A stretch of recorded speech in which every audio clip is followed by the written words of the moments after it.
Vilandasya Ganam Jalam Shalakaya Shakshulum Veditam Jinatasmai Shigurave Nama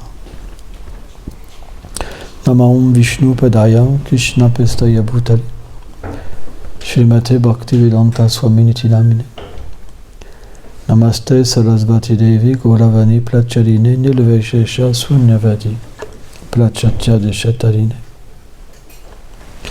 Parfois on pourrait se demander pourquoi Krishna il fait passer ses dévots dans de tels tests.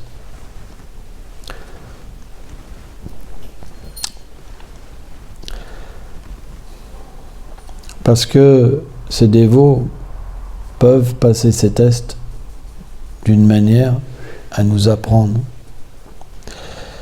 la manière la plus appropriée pour finalement traverser cet océan de l'existence matérielle.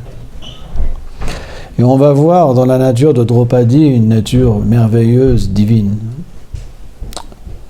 Certains acharyas vont dire que c'est la faiblesse féminine, et d'autres, comme Vishwanath Chakravarti Thakur, vont sublimer les femmes, les qualités divines de Draupadi. Draupadi pouvait même pardonner à Ashvathama le meurtre de ses 5 enfants.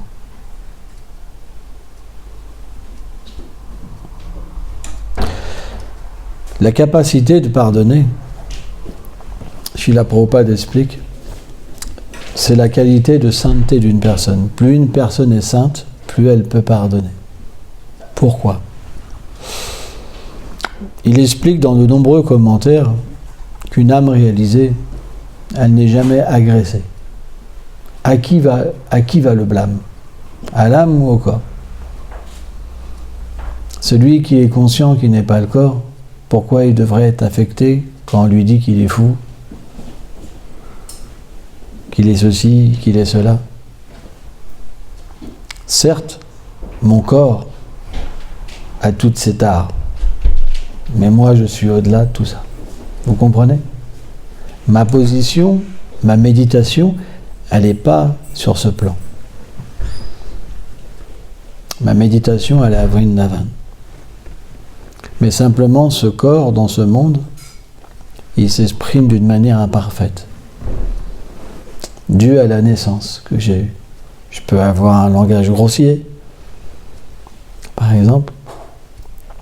Je peux être costaud, maigre, violent, super doux. Tout ça, c'est des choses dues aux vies passées que la nature, nous donne un aspect, une fausse nature. Mais moi, à l'intérieur, je suis autrement. Donc, celui qui n'a pas de méditation transcendantale, qu'est-ce qu'il voit ? Il voit la nature externe des choses. C'est pourquoi un religieux, c'est très difficile pour un religieux de comprendre une âme libérée, une âme exaltée. Parce qu'une âme exaltée, elle a parfois une manière de se conduire un peu bizarrement. On voit Gorkisho Babaji Maharaj qui s'enfermait par exemple dans les toilettes pour faire son bhajan. Et les toilettes en Inde, ça pue. C'est pas les toilettes ici. Les toilettes en Inde, ça pue. Mais pourtant, pour lui, c'était meilleur cette odeur que l'association avec les matérialistes. Vous vous rendez compte ? Les disciples Bhaktisiddhanta, ils étaient obligés de frapper à la porte, et quand ils disaient qui c'était, parce qu'ils entendaient le nom Sarasvati, alors ils ouvraient. Sans ça, ils n'ouvraient à personne.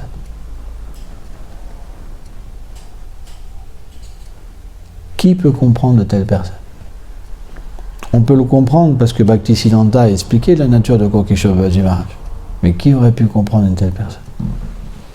C'est extrêmement difficile. Pourquoi ? Parce que la seule possibilité pour un religieux d'accepter la sainteté d'une personne, c'est son comportement externe. Mais le comportement externe n'est pas une qualification. Par exemple, quelqu'un qui s'entraîne à faire quelque chose, à un moment, ça devient parfait. C'est un entraînement. Une nature, elle peut changer. Mais là, on parle d'une nature transcendantale. On parle de l'élévation d'une personne. Et ça, c'est complètement différent. Par exemple, prenons le cas de Bhakti Prayan Keshavaya Goswami Maharaj. Une fois, donc la mat, à cette époque-là, elle vivait des rentrées des terres qu'elle louait. Et un jour, il y a un fermier qui s'est un peu révolté, qui ne voulait plus payer, et qui a quelque part prêché les autres de ne pas payer. Qu'est-ce qu'il a fait Bhaktivedanta Keshava Goswami Maharaj? Il n'était pas Maharaj à cette époque-là. Il a tellement frappé le propriétaire, il l'a tellement éclaté, que les autres, ils ont eu peur. Après, le conflit a été réglé. Et pourtant, Bhaktivedanta Keshava Goswami Maharaj, c'est pas un sadhana siddha. Un sadhana siddha, quelqu'un qui a atteint la perfection dans son bhajan par une pratique spirituelle. C'est une personne qui vient du monde transcendantal. Qu'est-ce que pour comprendre dans cet agissement? Quelque part, si... Prenons l'exemple, par exemple, de Jésus. Jésus, il a tout cassé devant le temple. Et les religieux l'ont condamné.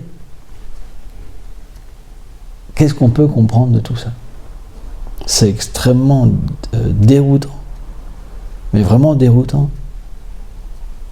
Et même quand Krishna dit, bien que mon dévot il puisse faire les pires des choses, mais les pires des choses, c'est pas piquer un bout de papier. Quand on dit les pires, je ne veux même pas les dire. Et parce qu'il est mon dévot, il se remet tout de suite sur la voie. Et il est purifié, pardonné. En fait, il faut comprendre que Krishna a un attachement pour son dévot. C'est particulier.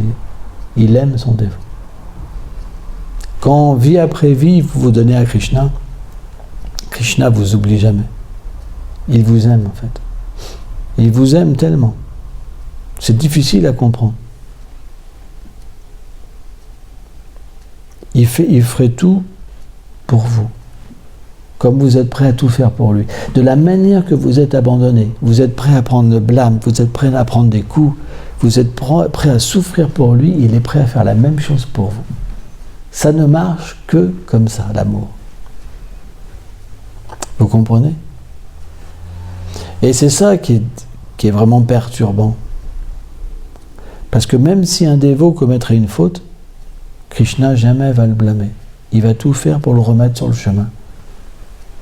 Même pire, il y a cette histoire je la raconte souvent parce qu'elle est tellement merveilleuse. Vipranarayan, avec l'histoire de Deva Devi. Tout le monde l'a déjà écouté, celle-là. Hein? Bon. Je l'ai racontée 100 fois au moins.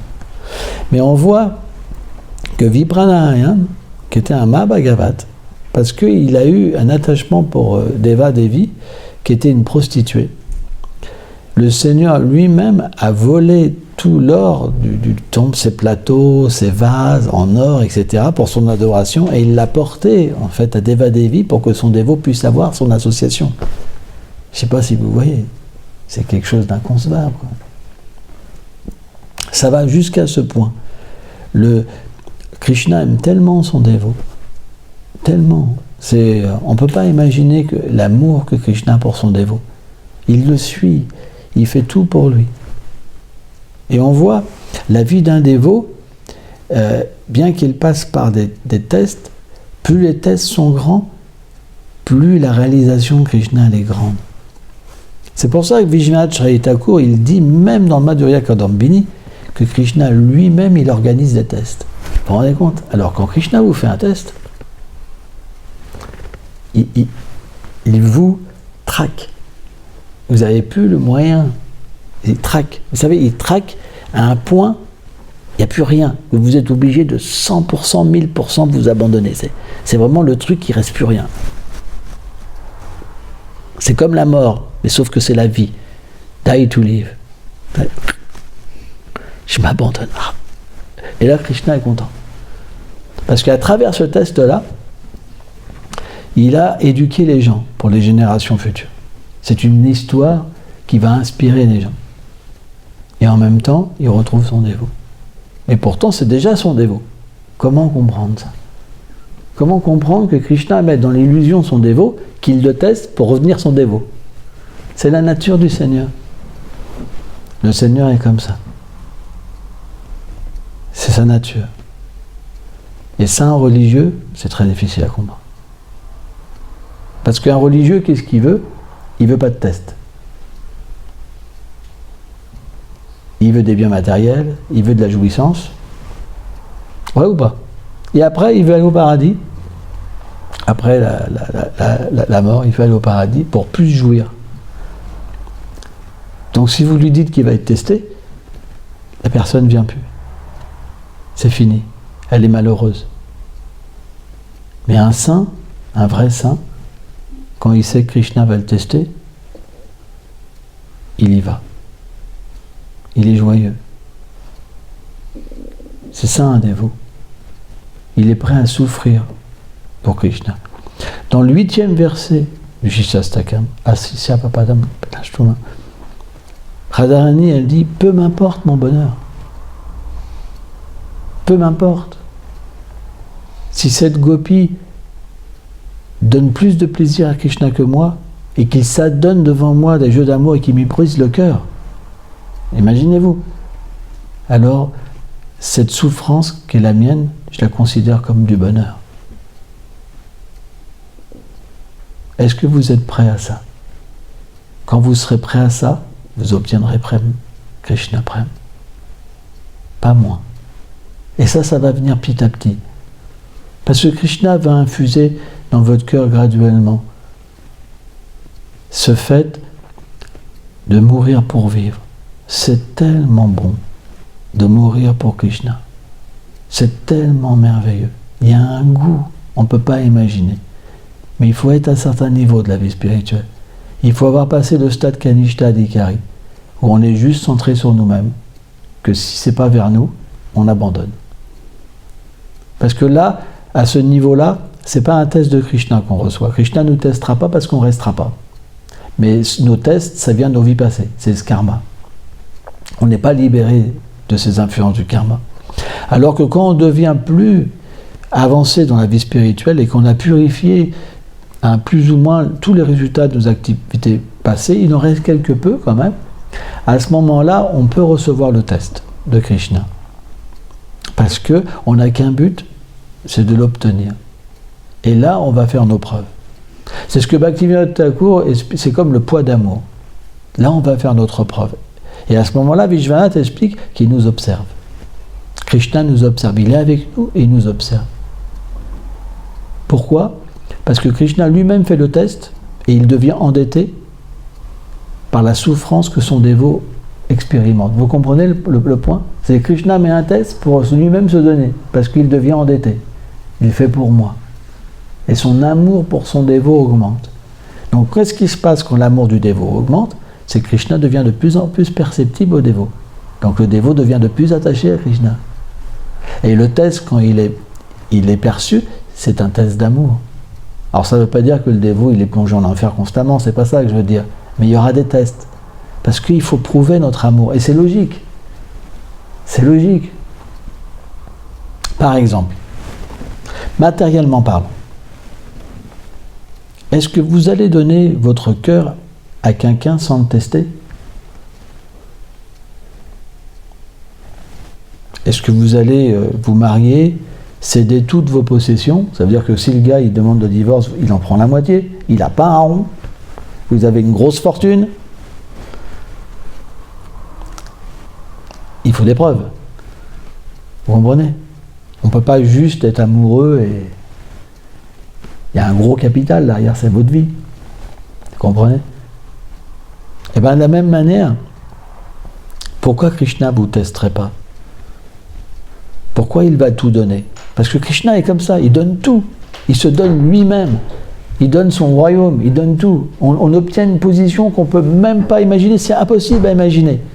On obtient Dieu, la personne suprême, celui qui est illimité. Comment c'est possible qu'un jiva infinitésimal il peut obtenir Dieu? C'est mystique. C'est l'énergie de miséricorde du Seigneur. Parce que son énergie, elle est sans limite et elle peut tout accomplir ce qui est impossible. Bien que vous êtes tout petit, vous pouvez obtenir l'immensément grand. Prenez compte.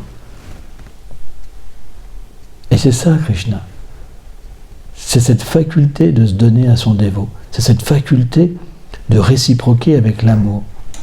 Si son dévot, il fait un pas, Srila Prabhupada dit, il fait 10, 100, 1000 pas, 10 000 pas, Krishna. Parce qu'il a cette faculté de voir le moindre effort fait pour lui comme quelque chose d'incroyable. C'est pour ça qu'il dit, Nhabiklama nasosti, jamais le moindre effort n'est perdu. Au contraire, Krishna va revenir vous chercher, même si dans cette vie vous n'atteignez pas la perfection. Il revient encore et encore, sous la forme du gourou, sous la forme de l'âme suprême. Il revient. Et le jour où véritablement vous pouvez vous donner à 100%, qu'il va vous traquer à 100%, à ce moment-là, l'abandon sera complet. Et après, vous pourrez réaliser votre corps spirituel, votre forme éternelle. Et ce qui est vraiment intéressant, c'est que le dévot, il est conscient de tout ce qui se passe. Krishna lui dit, il peut entendre Krishna à l'intérieur de lui. Là, j'ai fait ça pour ça, j'ai fait ça pour ça, j'ai fait ça pour ça. Regarde, tu n'y arrives pas. Krishna, il fait tout. C'est quelque chose d'inconcevable. Plus on devient avancé spirituellement, plus on est conscient de ce que Krishna fait pour nous, les arrangements et tout. Dès qu'il y a quelqu'un qui va nous gêner pour notre avancement, pouf, il s'en va. Ceci, cela. Tout est comme ça, parce que c'est la nature du Seigneur. Et c'est pas qu'il corrige, qui favorise un et pas l'autre. Ça veut dire que même si une personne doit s'écarter pour un moment, elle est plus favorisée encore que si elle serait restée. Parce que Dieu est parfait. Ne pensez jamais qu'il favorise une personne. Il est impartial. Samoham, ça va boutéchou. Il est impartial. Il ne favorise personne. Simplement, il est réciproque à l'amour. Tout le monde sera gagnant. Tout le monde aura le plus haut bien. Ça ne peut pas être autrement. Mais la seule différence, c'est que comme on n'est pas des religieux et qu'on est des bhaktas, des dévots du Seigneur, il ne va pas nous récompenser avec le paradis. Et avec la libération impersonnelle. Ce qu'il veut, c'est notre âme. Il veut nous intégrer dans ces divertissements. Il enlèvera tout. C'est juste question de temps. Vous ne pourrez pas vous sauver. Vous n'avez qu'à rester chez vous enfermé. Krishna va venir. Il va venir, même là, il va venir. Il est dans votre cœur. Il viendra vous chercher. Pour l'instant, vous pensez vous sauver. Mais c'est juste question de temps. Tout va s'écrouler. Toute votre vie va s'écrouler parce qu'il faut qu'il vous sauve. C'est ça, Patita Pavan. C'est le sauveur. S'il vous donne une position où tout va bien, est-ce que c'est un ami? En fait, quand tout va bien, c'est comme une punition. Parce qu'il n'y a pas d'abandon. Vous vous rendez compte, la reine Kunti, dans le Srimad Bhagavatam, elle va même jusqu'à prier d'avoir des malheurs parce qu'elle est plus associée avec Krishna. Alors bien sûr, quand un dévot, il est absorbé dans le bhajan, il goûte la félicité merveilleuse. Mais avant ça, il faut qu'on perde nos attachements. Parce que si on est attaché à quelque chose de ce monde, on ne peut pas s'attacher à Krishna. Ceux qui sont attachés à un objet illusoire, ils ne peuvent pas s'attacher à Krishna. Tout ça, il faut que ça disparaisse. C'est normal. Sans ça, on n'est plus dans un concept Vaishnava, mais on est dans un concept religieux. Les religieux, quand ils entendent ça, ils ont peur. Pour eux, c'est horrible. Vous comprenez? Mais le Vaishnava, quand il entend que Krishna va tout lui prendre, il est heureux. C'est ça la différence, véritablement, entre un Vaishnava et un religieux. C'est qu'un religieux, quand le Seigneur lui reprend, le religieux le rejette. Il n'aime le Seigneur que s'il reçoit des choses matérielles du Seigneur. Mais quand celui-ci lui reprend parce que ses attachements lui empêchent de s'attacher à lui, alors il le rejette. C'est pour ça qu'il y a des voies qu'on appelle l'action intéressée, ou des voies qu'on appelle la voie du gagne, où c'est juste dirigé vers l'acceptation du bonheur ou la libération de la souffrance. Il n'y a pas de dévotion. La dévotion, ça veut dire un sacrifice. en proportion du sacrifice, en proportion, on reçoit. Ça ne peut pas être autrement. Et notre sacrifice, il peut se faire dans toutes les circonstances. Pas simplement dans un temple. Chez nous, ça peut être un sacrifice. Quand vous servez votre enfant pour Krishna, c'est un sacrifice. Quand vous servez votre femme pour Krishna, c'est un sacrifice. Quand vous allez travailler pour Krishna, c'est un sacrifice. Ne pensez pas qu'il n'y a que les gens du temple qui font un sacrifice. Vous faites un sacrifice. Mais votre sacrifice, ça veut dire quoi? Agir avec la conscience de le faire pour le Seigneur suprême. Quand vous le faites pour le Seigneur suprême, ça s'appelle un sacrifice. Parce que vous n'agissez plus pour vous, vous agissez pour lui. Et pourtant, vous faites la même chose. Exactement la même chose. Mais le gain, il n'est pas le même. Matériellement, si vous faites un sacrifice pour vous-même, vous perdrez tout au moment de la mort. Et même avant la mort. La mort reprendra tout. Par contre, si vous faites un sacrifice pour Krishna, vous obtenez Krishna. Et si vous obtenez Krishna, votre nature éternelle se manifeste. Vous obtenez tout. C'est pourquoi on peut faire la même chose, mais avec une conscience différente. Et le gain est complètement différent. Krishna ne nous dit pas d'arrêter de manger, de respirer, d'avoir une voiture, d'avoir une moto, de faire de la musique, de danser. Simplement, il nous encourage de faire des choses pour lui. Notre voix, elle n'est pas austère, elle est joyeuse. Quelle est l'austérité? Quand on est dirigé vers nous-mêmes, on souffre. Ça veut dire qu'on va rencontrer des gens, si les gens ne nous disent pas tel est meilleur, je ne viens plus. On voit l'amour d'une personne quand elle se fait tester. Quand il y a un test, il n'y a plus personne, ça veut dire que la personne agit simplement pour elle-même. Quand quelqu'un est testé, mais gravement, mais qu'il est encore plus enthousiaste, ça veut dire que ce n'est pas un être ordinaire. Vous comprenez? C'est pas possible. Personne ne peut en prendre plein la tête et être de plus en plus joyeux. C'est pas possible. C'est qu'il se passe quelque chose. Ça veut dire que le test qu'il reçoit, c'est Krishna qui lui donne, et Krishna se donne lui-même à travers ce test. Donc qu'est-ce que fait ce dévot-là? Les gens qui lui donnent le test, qui le maudissent, tout ça, ça devient ses amis, quoi. Il les aime, quoi. Il dit, mais grâce à eux, j'obtiens Krishna, c'est merveilleux. En fait, c'est mes meilleurs amis. Donc si vous rencontrez quelqu'un comme ça, vous dites c'est un fou, ou vous dites c'est une bonne personne. Ça dépend de la mentalité que vous avez. Si vous êtes simplement centré sur vous-même, vous direz il est fou. C'est un fou. Mais si vous êtes centré vers Krishna, vous direz je vais pouvoir apprendre quelque chose avec lui. Parce que si je m'associe avec lui, je vais rencontrer un monde merveilleux. Le monde de Krishna. Vous comprenez? C'est à ce niveau-là qu'il faut être, pas moins. Et c'est tout à fait possible. Si vous êtes vraiment déterminé, vous passerez tous les tests. Krishna vous inspirera dans le cœur. Krishna vous inspirera directement. Il vous expliquera. Il vous donnera la force. Il vous donnera l'amour. Il soignera vos blessures, personnellement.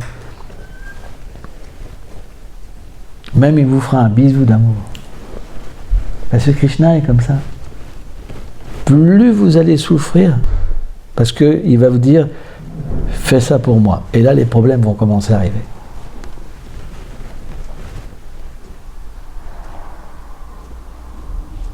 Il y a un grand dévot qui explique ça, comment Lokanath Maharaj il était testé par ses propres déités. À 10h du soir, à minuit, 1h du matin, 2h du matin, masse-moi, j'ai faim, ceci, cela.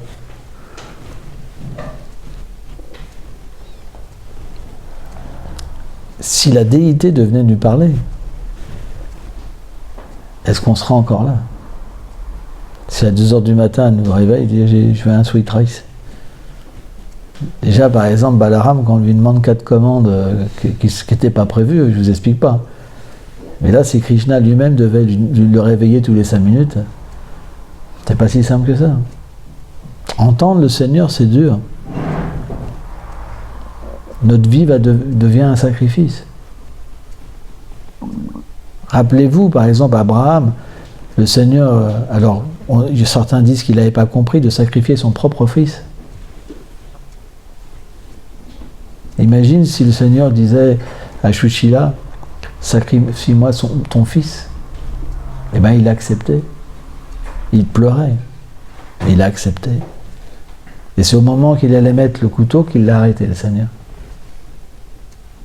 Parce qu'il allait sacrifier son propre enfant. L'enfant qu'il aimait le plus, qu'il a attendu de tout temps, quoi. La miséricorde du Seigneur. Et le Seigneur lui a dit, tu vas sacrifier ton fils. Il faut un sacré abandon. Donc dans toutes les voies, il y a des gens abandonnés. On appelle ça des Vaishnavas. Des gens qui sont prêts à tout sacrifier. Pourquoi ? Parce que leur expérience, elle dépasse les autres. Ils ont une relation avec Dieu, alors plus ou moins intime, mais ils ont une vraie relation avec Dieu. Moïse, des fois, il se mettait en colère contre Dieu. Tu vas donner à ce peuple à manger maintenant! Parce que la relation, quand elle est plus intime, le dévot, il peut même se mettre en colère. Et pourquoi? Parce qu'il y a l'expérience. Alors, je ne vous conseille pas de vous mettre en colère. Parce que, bon, c'est pas sûr que ça marche. D'ailleurs, il a été puni, Moïse. Il n'a pas pu aller après sur la terre promise. Il a été puni. Donc, par contre, quand Satyabhama, elle crie sur Krishna, elle n'est pas punie, Krishna adore ça. Donc il y a différents niveaux de dévotion, vous comprenez. Les gopis aussi, elles respectent Krishna. Krishna, il va même jusqu'à mendier le pardon de Radharani. Et elle lui dit, d'accord, à condition que tu me refasses ma natte. Vous vous rendez compte? Donc dans ce monde, on essaie d'imiter Radha et Krishna. On voit qu'on regarde un film, par exemple, surtout les films indiens. Wow, les films indiens, c'est toute une romance. Mais il faut voir les films de Bollywood, tout ça, ça va loin. Il n'y a que les Indiens pour amener ça jusqu'à ce niveau-là, parce que même les Occidentaux, ils ne peuvent pas comprendre ce que c'est l'amour matériel, quoi. Pourquoi? Parce que c'est ceux qui imitent le mieux Radha et Krishna. C'est pour ça que l'incarcération, elle est grande. Ils ont des attachements balèzes, les Indiens. Et en même temps, ils ont la dévotion à fleur de peau. Ils peuvent très rapidement comprendre. Parce que dans la vertu, quand on est plus influencé par la vertu, on peut comprendre plus sur l'amour, avoir plus de belles règles sociales, etc., etc. Et en même temps, c'est très rigide aussi, parce que les Indiens qui sont riches, par exemple, il y a toute une application pervertie, en fait, de la société védique. Par exemple, leur parampara, à ce niveau-là, c'est que leur enfant, il doit devenir pareil, l'homme d'affaires que le père. C'est le père qui trouve la fille pour le fils. Le père, il veut simplement faire son modèle prochain. C'est une lignée disciplique. Ça, c'est perverti, vous comprenez? Donc voilà, je voulais parler un petit peu de ce jour de la nouvelle année, du principe de la foi, de l'abandon, et d'accepter les tests. Les tests sont nécessaires parce qu'on doit prouver notre amour. Et pas juste à chaque fois un test est là, on dit on m'aime pas, tout est fait contre. Ça veut dire qu'on est vraiment dirigé sur nous-mêmes. On se trompe nous-mêmes. On se trompe nous-mêmes. Réveillez-vous. Vous devenez votre pire ennemi quand c'est comme ça. Merci beaucoup.